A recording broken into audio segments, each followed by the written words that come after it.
आने में विलंब क्यों हुआ? धनी कहाँ है? गुरुजी धनी नहीं है। हाँ? मतलब कि धनी अब हमारे साथ विजयनगर में नहीं है। धनी विजयनगर में नहीं है? क्या मतलब है इसका? गुरुजी जब कल हम घर जा रहे थे तो एक श्वान ने हमारा रास्ता रोका तो धनी ने उसे पत्थर मारा और उस श्वान ने धनी को काट लिया। ना जाने कहाँ कहाँ काटा, यहाँ काटा वहाँ काटा। इसलिए मैं धनी को उसके घर उसकी माँ के यहाँ छोड़कर आया हूँ। महाराज कृष्णदेव राय पधार रहे हैं। महाराज कृष्णदेव राय की, महाराज कृष्णदेव राय की, महाराज कृष्णदेव राय की, महाराज कृष्णदेव राय की। मंत्रीवर, महाराज। राज दरबार की कार्रवाई आरंभ की जाए। महाराज बेलमकोंडा ग्राम से पधारे मान्यवर प्रसन्न आपसे भेंट करना चाहते हैं। अवश्य, ससम्मान उन्हें आमंत्रित किया जाए। महाराज।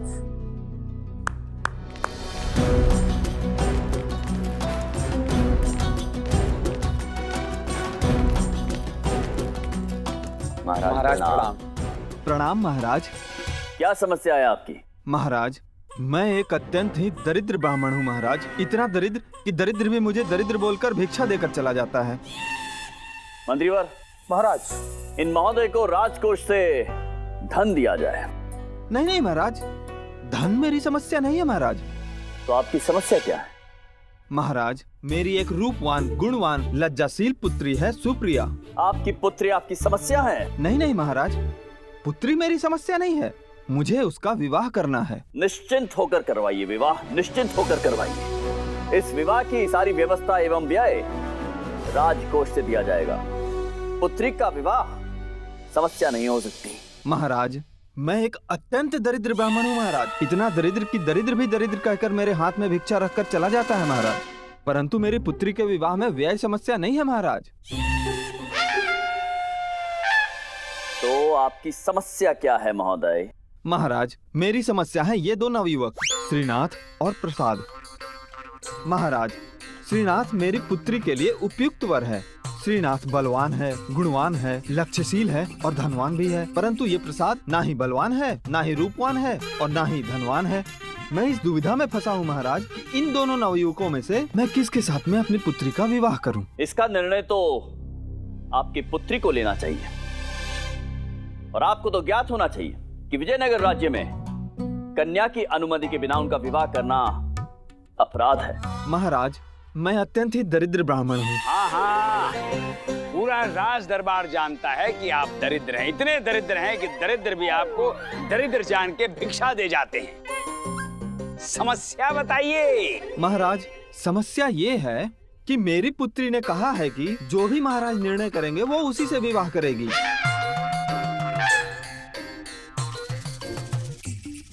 अब हम विवाह भी तय करेंगे।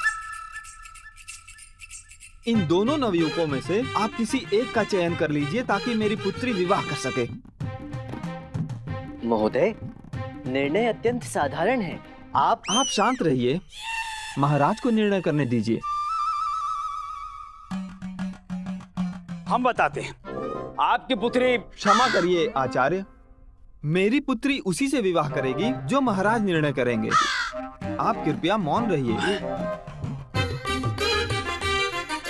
तुम्हारा इतना तो साहस, हमें मौन रहने का आदेश देते हो? मैं आपसे विनती कर रहा हूँ आदरणीय, मैं दरिद्र। समझ गए, हम मौन हैं, आप भी मौन हो जाइए। महाराज मैं ये कह रहा था कि ऐसी कई घटनाएं हुई हैं जिनको जानने से आपको निर्णय लेने में आसानी होगी। अर्थात? महाराज गत रात्रि हम विजयनगर आ गए थे। हम सबको भूख लग रही थी। श्रीनाथ हमें एक धर्मशाला में लेकर जाना चाहता था जहां भंडारे में पकवान बन रहे थे, परंतु प्रसाद नहीं माना और वो हमें एक बुजुर्ग महिला की झोपड़ी में लेकर गया जहां हमने कुछ धन देकर दही चावल खाए। तत्पश्चात श्रीनाथ ने धन व्यय करके हमारे लिए एक धर्मशाला में सुविधा संपन्न कक्ष लिया, परंतु प्रसाद के हट के कारण हमें कुएं के किनारे खुले में सोना पड़ा। महाराज मेरी दरिद्रता को देखते हुए राज्यसभा में पहनने के लिए श्रीनाथ ने मुझे बहुमूल्य वस्त्र दिए थे, परंतु इस प्रसाद ने वो वस्त्र जो है जल में गीले कर दिए। महाराज, अगर मेरी पुत्री ने ये निर्णय आपके ऊपर नहीं छोड़ा होता तो मैं इस प्रसाद को भगाकर श्रीनाथ के साथ में अपनी पुत्री की शादी कर देता। एक घटना और है। घर से निकलते वक्त मेरी पुत्री सुप्रिया ने श्रीनाथ को सोने की एक बहुमूल्य अंगूठी प्रदान की और इस प्रसाद को स्वयं निर्मित हाथों से एक ऊनी वस्त्र भेंट किया था। इससे प्रतीत होता है कि मेरी पुत्री श्रीनाथ को पसंद करती है, परंतु वो लज्जावश कह नहीं पाई और निर्णय आपके ऊपर छोड़ दिया।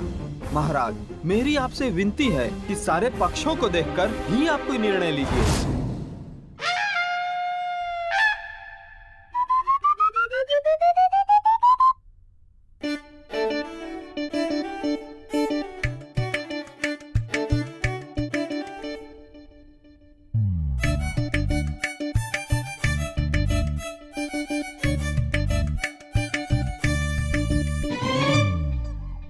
तो हमारा निर्णय है कि आपकी पुत्री का विवाह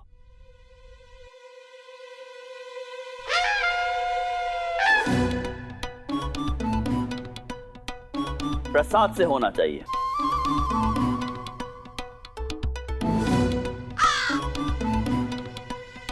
ऐसा क्यों महाराज? क्यों? अर्थात निर्णय तो हमने ले लिया है, परंतु ये निर्णय हमने क्यों लिया है ये आपको हमारे विशेष सलाहकार पंडित रामकृष्ण बताएंगे। जी महाराज जी। आदरणीय प्रसन्ना जी, प्रसाद के व्यवहार से यह प्रदर्शित होता है कि ये अत्यंत ही बुद्धिमान है और आपकी पुत्री से प्रेम भी करते हैं। अब आप ये कैसे कह सकते हैं पंडित रामकृष्णा? ऐसा मानने पर प्रसन्ना जी जानना चाहते हैं। प्रसन्ना जी, प्रसाद ने आपको स्वादिष्ट भोजन के स्थान पर दही चावल खिलाया ताकि आपका स्वास्थ्य ना बिगड़े और आप महाराज से भेंट करने का अवसर खो ना दें। और वो कुएं पे सुलाने का क्या लाभ था? कुएं पर प्रातःकाल ही चहल पहल आरंभ हो जाती है। लोग वहां स्नान करने के लिए आते हैं। वहां सोने के बाद ही सही समय पर जागकर आप राज दरबार में उपस्थित हो पाए हैं। और वो बहुमूल्य वस्त्र क्यों गीले किए? ताकि राज्यसभा में सबको ये विदित हो सके कि मैं एक अत्यंत ही दरिद्र ब्राह्मण हूँ। इतना दरिद्र कि दरिद्र भी मुझे भिक्षा देकर चले जाते हैं। कदापि नहीं। प्रसाद ये नहीं चाहते थे कि आपके संपन्न वस्त्रों को देखकर महाराज आपको विवाह हेतु कम धन दे। ये राज्यसभा का नियम है कि यहाँ पधारे हर जरूरतमंद व्यक्ति को महाराज यथा योग्य दान प्रदान करते हैं और आपकी पुत्री को भी प्रसाद ही प्रिय है। ये आप कैसे कह सकते हैं, जबकि मेरी पुत्री ने स्वयं अपने हाथों से श्रीनाथ को सोने की अंगूठी भेंट की थी और इस प्रसाद को साधारण ऊनी वस्त्र। वो आपकी दृष्टि में साधारण है। विचार करें, एक स्वर्ण की अंगूठी तो किसी भी स्वर्णकार से खरीदी जा सकती है, परंतु अपने हस्त निर्मित वस्त्र से आपकी पुत्री की भावनाएं जुड़ी हुई हैं। कई माह लगे होंगे उसे ये बनाने में, और ऐसी वस्तु किसी प्रिय को ही दी जा सकती है ना। परंतु ये तो वो स्वयं कह सकती थी। उसने हमें महाराज के पास क्यों भेजा? आपकी पुत्री एक बुद्धिमती कन्या है।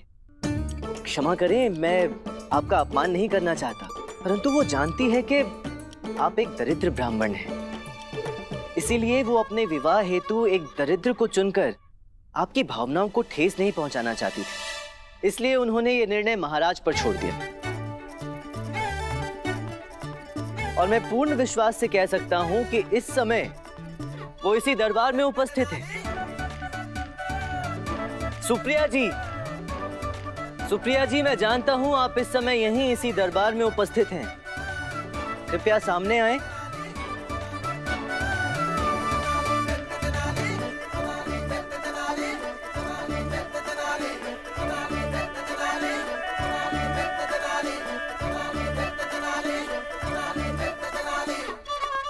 प्रणाम महाराज।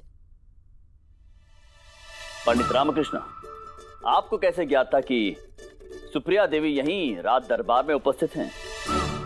महाराज, जिसके जीवन का इतना महत्वपूर्ण निर्णय लिया जाने वाला हो, उसे जानने के लिए तो हर मनुष्य उत्सुक होगा। धन्य है आप। आपके विषय में जितना सुना था उससे अधिक पाया है।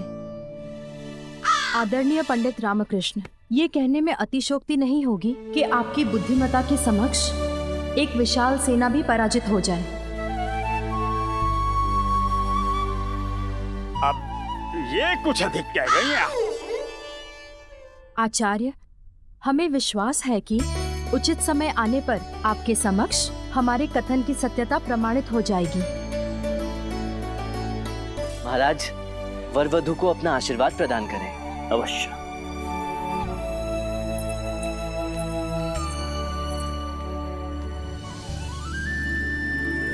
आपका जीवन मंगलमयी हो। मंत्रीवर। जी महाराज।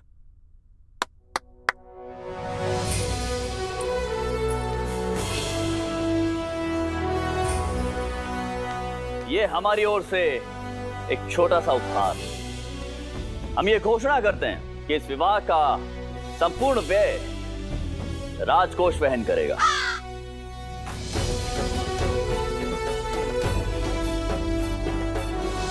जानता हूं इस निर्णय से आप दुखी होंगे, परंतु आप एक सभ्य पुरुष हैं, रूपवान हैं, बुद्धिमान हैं, धनवान हैं। मां काली आपको भी एक योग्य जीवन संगिनी प्रदान करेंगी, परंतु सुप्रिया के लिए प्रसाद ही उपयुक्त वर है।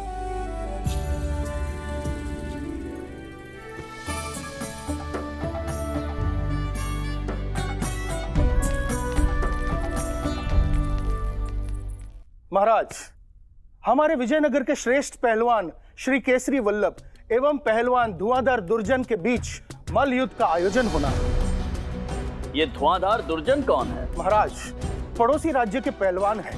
4 राज्य के पहलवानों को पराजित करके अब उन्होंने श्री केसरी वल्लभ को चुनौती दी है, जिसे श्री केसरी वल्लभ ने सहर्ष स्वीकार किया है। अद्भुत।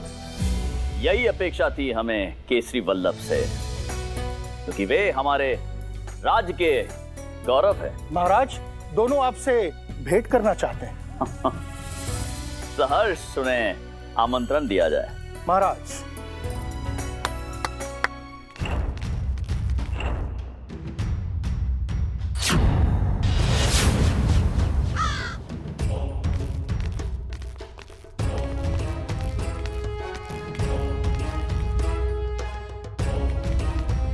प्रणाम महाराज।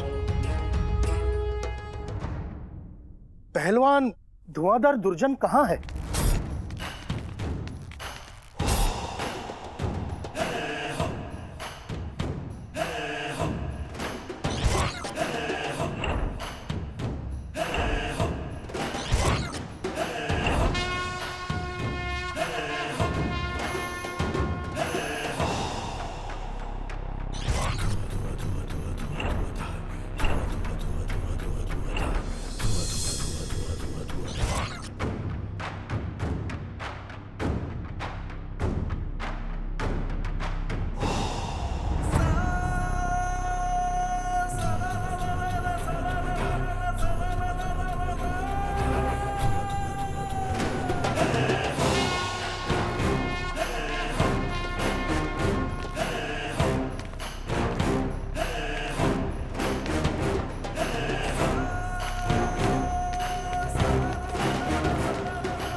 धुआं क्या है ये?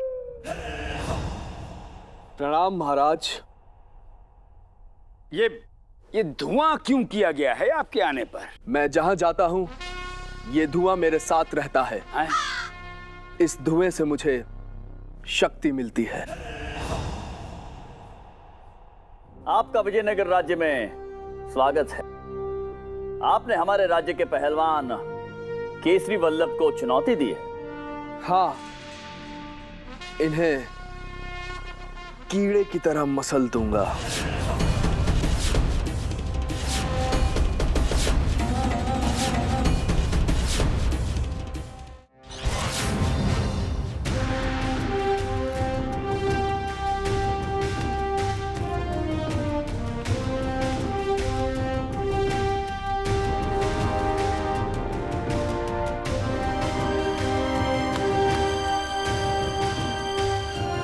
आप दोनों को हमारी शुभकामनाएं। महाराज, यदि आप मल्ल युद्ध में उपस्थित रहे तो हमें अत्यंत हर्ष होगा। जी महाराज, आप भी साक्षी रहेंगे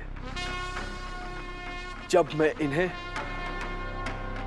कीड़े की तरह मसल दूंगा। अवश्य, हम भी ये मल्ल युद्ध देखना चाहेंगे। हम वहां पर उपस्थित रहेंगे।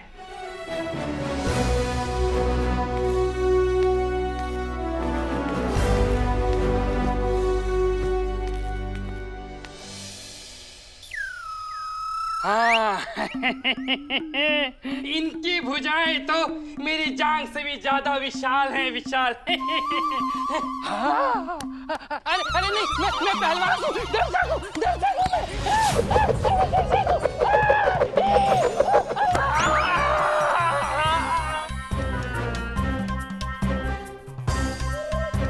आदरणीय पंडित रामकृष्ण, ये कहने में अतिशयोक्ति नहीं होगी कि आपकी बुद्धिमता के समक्ष एक विशाल सेना भी पराजित हो जाए।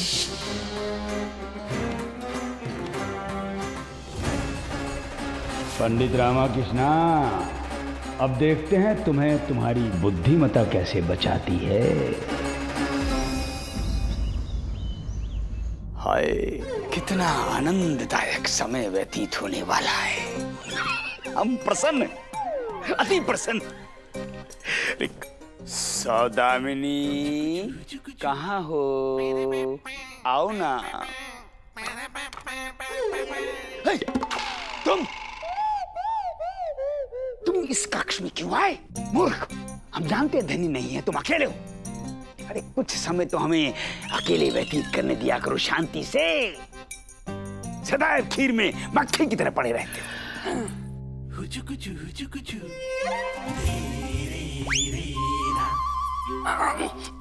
गुरुजी, मेरे मन में एक विचार उत्पन्न हुआ है। तुम्हारे मन का विचार सदैव अनुचित समय पर ही क्यों प्रकट होता है? प्रतीक्षा नहीं कर सकता था तुम्हारा विचार? बको। गुरुजी, विजयनगर में मल्ल युद्ध का आयोजन किया जा रहा है। ज्ञात है हमें तो। गुरुजी, मैं चाहता हूँ कि आप भी इस मल्ल युद्ध में भाग लें। हाँ, क्या? नहीं। गुरुजी, मैं चाहता हूँ कि आप भी इस मल्ल युद्ध में भाग लें। हाँ, क्या? इसलिए गुरुजी, ताकि पूरे विजयनगर के सभी वासियों को ज्ञात हो जाए कि आप प्रकांड पंडित ही नहीं, बाहुबली महाशक्तिशाली भी हैं, ताकि आपको शारीरिक क्षमता में भी कोई पराजित न कर सके। अरे मूर्ख, क्यों हमसे दंडित होना चाहते हो? इतना सुंदर समय, ये मल्ल युद्ध की चर्चा का है क्या? अति उत्तम विचार है तथु। मनी सत्य ही कह रहा है। आपको इस प्रतियोगिता में अवश्य ही भाग लेना चाहिए। भला आपके होते हुए कोई और इस मल्ल युद्ध की प्रतियोगिता में विजेता हो, ये कैसे संभव है भला? नहीं। क्या हुआ गुरुजी, डर गए क्या? चुप रहो। आप हम पे क्रोधित हो रहे हैं। ना प्रिय, ना, हम तो इस मूर्ख को कह रहे थे। देखो, सत्यता तो ये है, ये जो स्पर्धा हो रही है ये आज समय पर हो रही है, इसलिए हम विवश हैं। वो क्या है कि हमने एक अत्यंत ही महत्वपूर्ण साधना प्रारंभ की है। यदि हमें पहले विदित होता तो हम साधना का समय कुछ और रख लेते। अवश्य अवश्य। हाँ, इधर आओ, बैठो।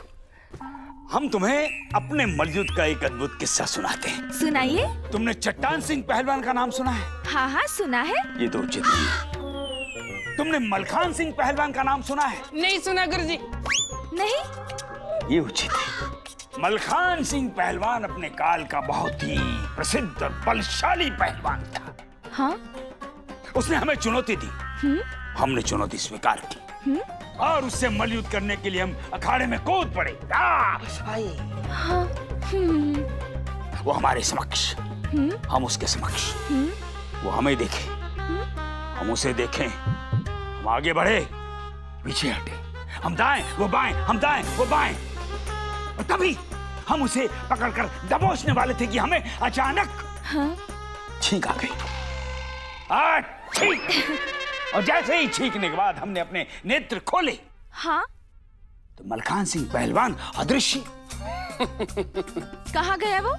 हाँ, वो जो दर्शक हमारा कौशल देखने के लिए उपस्थित हुए थे, उन्होंने हमें विदित करवाया कि मात्र हमारी छींक से मलखान सिंह पहलवान आकाश में उड़ गया। उड़ गया। ये क्या कर रहे हो? गुरुजी लपेट रहा हूँ। अच्छा लपेट रहा है। इधर आओ। जी गुरुजी। बाहर जाके लपेटो। मणि, तुझे तो हम बाद में देखेंगे मूर्ख, पर अभी लपेटेंगे तो हम पंडित रामा कृष्णा को। बल के सामने बुद्धि की परीक्षा देने के लिए तैयार हो जाओ पंडित रामा कृष्णा।